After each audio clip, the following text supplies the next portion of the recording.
Hey everyone, Tony D and Little Joan here on a Screenwriter's Rant.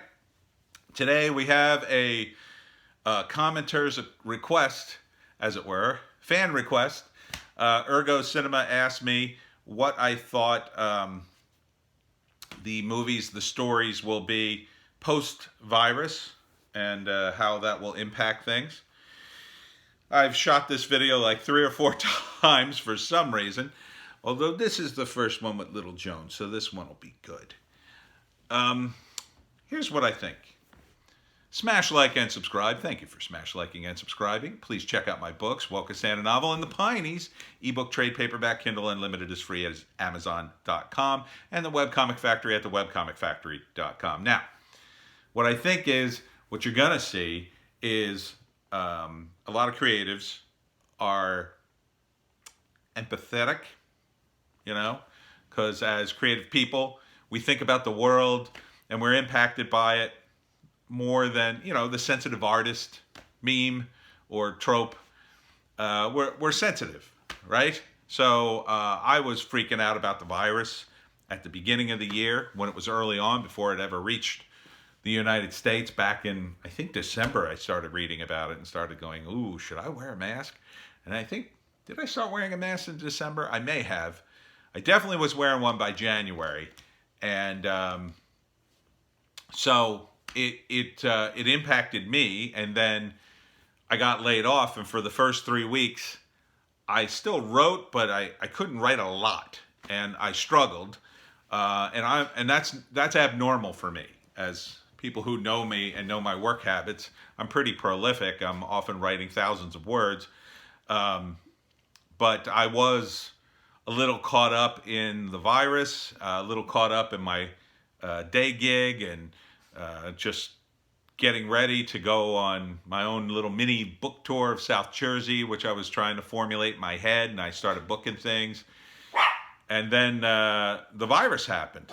And after I got laid off for about 3 weeks, it was tough. And it's really tough to do this video now because Joan is barking. But for about 3 weeks, I struggled. Christian and I were working on the sequel to Wokastand, and we kind of weren't getting anywhere. We had done a little bit of work. We did an outline. I think we had worked on the first like 2 or 3 chapters, and it wasn't like coming like before. And then so I had to work through that, and I eventually forced myself to start working on it. What are you doing, doggy? Don't you pee on this floor. You're going to be in big trouble if you pee here. Okay. So had to work through it, and it took, by the 3rd or 4th week, I was finally sort of in my groove again, to some extent. And now I'm at 2,000 words a day, which is pretty good. I want to be up at 3,000 or 4,000. I want to try to knock out a draft of this book by the end of the month or the first week of May at the least, and just get it off my plate for a while and kind of let it brew and let Christian do some work on it for a while. And so it impacted me, and it impacted the story too, because Wokastand's very grounded in the woke reality that we're currently trapped in. So it takes place after Trump is reelected, the first book, and so does the sequel. In the first book, we never address the virus. We never mention it, because of course, when we wrote the book, it didn't exist. However, after sort of thinking about it, I think we were okay in the Wokastand book, because there was nothing really in it that indicates that school and colleges won't be back in session by the time 2021 rolls around.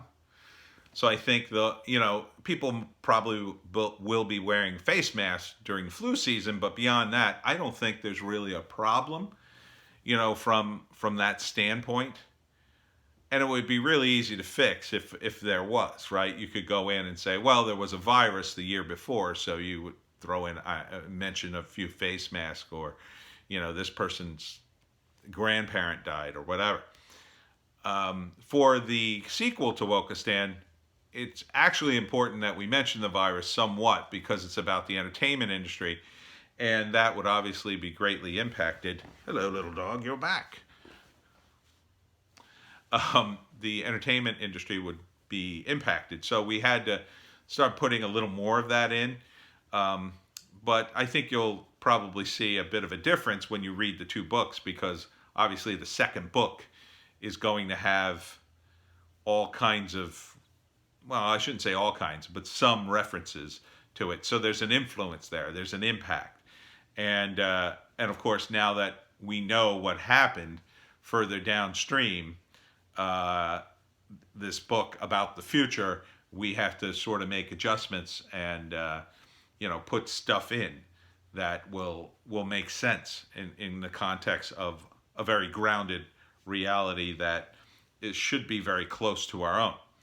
So I think what you're going to see from Hollywood and from the movie industry in general, I think you're going to see a lot of low budget movies that take place in cooped up situations, because I think that's going to be the inspiration for a lot of people. So the idea, and this is, a typical theme in low budget movies anyway, people trapped in a house. So the most obvious one that comes to mind is people get trapped in a house during the pandemic and someone is killed. And they're not killed because of the virus, but they can't leave. They're all under quarantine, but there is a killer amongst them. Who is it? And then, of course, somebody's dying and they're sick, and then, all kinds of horrible things happen. And then it's about who is the killer kind of thing. So I think you're definitely going to see something like that. I think you're definitely going to see dramas about the pandemic and people losing loved ones. I think you're going to see, dramas about where characters exploit the pandemic for their own personal gain. I think you're going to see, but you're going to continue to see generally a lot of woke stuff, because there's going to be this push, at least until Trump's reelected, and I do believe he'll be reelected. You're going to see a ton of stuff that is going to attempt to unseat Trump, either by showing you a world like, well, here's the world the way it would look without Donald Trump.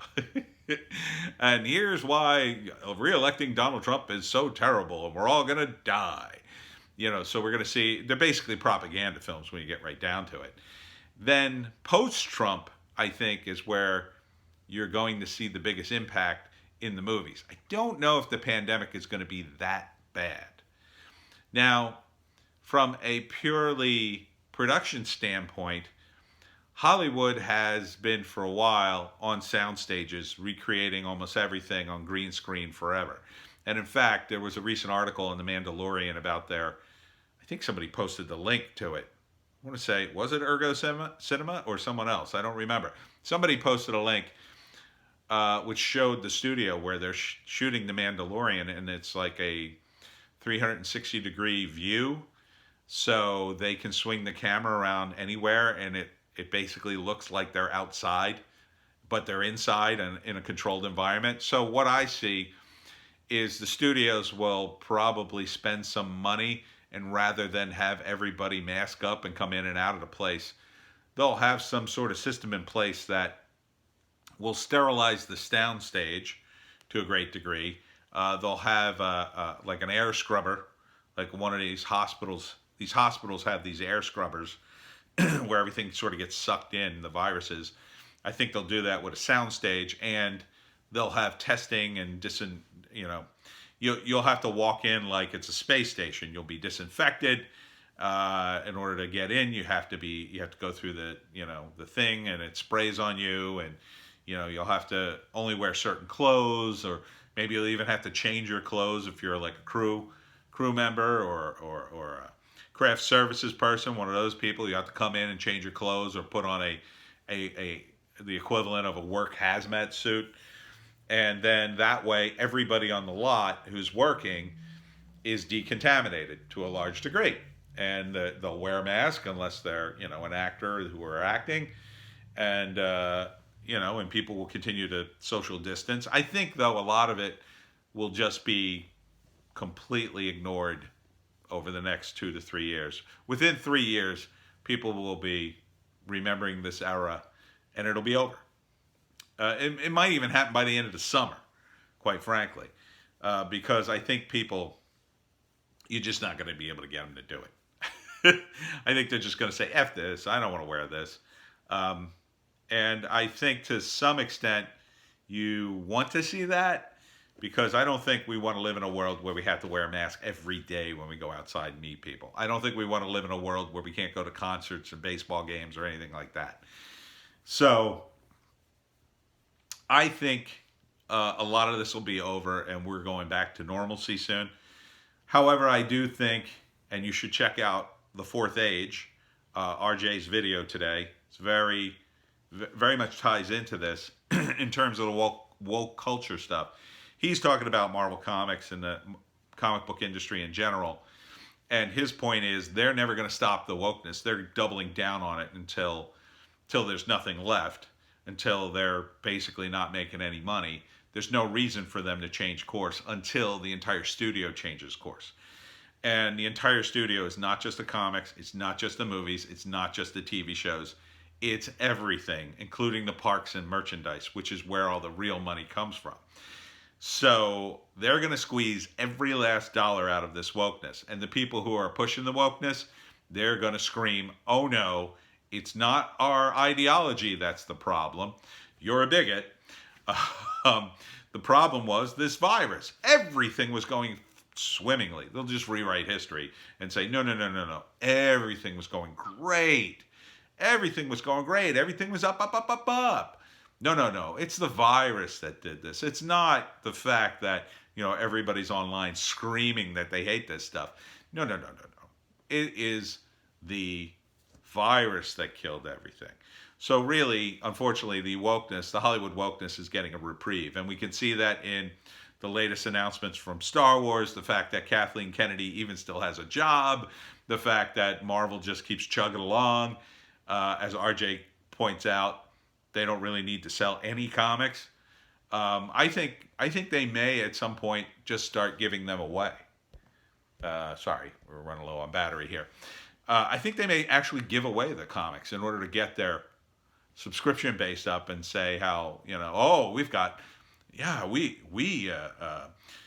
have hundreds of thousands of fans, and really they're just giving away the comics and no one's reading them. Part of that is they're going through schools and libraries, which again aren't profit driven. So, and what RJ points out is they're going for more influence than money in that division, because that allows them to then justify why they're turning a comic that nobody reads into a TV show or movie or whatever. I think that's true to an extent, but I think there is an end game to that. There is an end to that where there's just not enough money. And I think you're going to see quite a backlash because the woke people do not like this stuff. The regular people do not like this stuff. The woke people do not spend money. They don't care. They don't need to spend money. The point is not to spend money. The point is to be seen liking the right things. And once they go on Twitter and approve of your wonderful woke Star Wars TV show, their job is done. Oh, there's no reason to watch it. No, there's no reason to get Disney Plus. All they have to do is say they watch it. And they're going to discover that real soon. Because when they run out of money and they have to cancel Disney Plus, they'll pirate the damn thing if they want to watch it. But see, they don't have to watch it. And they don't want to watch it. Because even they know it's trash. But they have to like it. It's part of their ideology. So it's about supporting each other, as RJ says in his video. It's an ideology. It's like if you're not supporting, you're a bigot or you're the enemy. So that cult-like atmosphere eventually comes to an end. In the cult, everybody dies, right? So eventually that's all going to come to an end, and the people in power will just go, okay, this is done. What's popular now?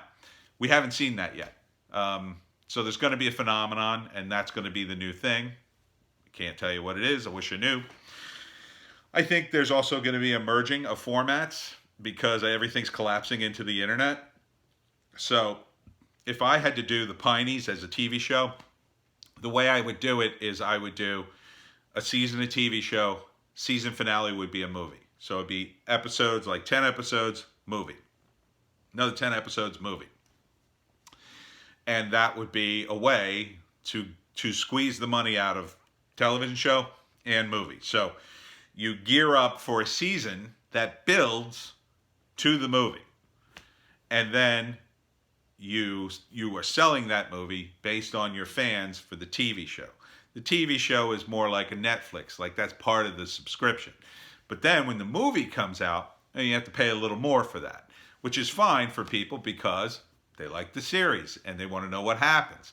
So you lead into the movie just like the Avengers led into Endgame, and then you give them that 2-hour big story where maybe everything changes, or there's a big ending, and then you go into next season and you start the whole process over again. And I believe for the Pineys we could do that for, I think I got about 7 seasons in me, at least 6 or 7 at least.